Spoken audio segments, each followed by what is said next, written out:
சாமி முக்கியமான பீஸ்லாம் வாங்க விட்டுறக்கூடாது. இதெல்லாம் நாளைக்கு வண்டி இந்த எப்படியே எடுத்துட்டு போவ ஆண்டாடி மாட்டான் வண்டி எடுக்க முடியாம சாமி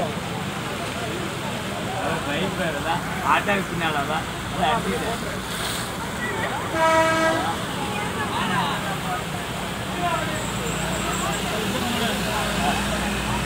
கார் எல்லாம் தெரியாதான் அதை வந்து காரை தள்ளிட்டு வந்துடுறேன்.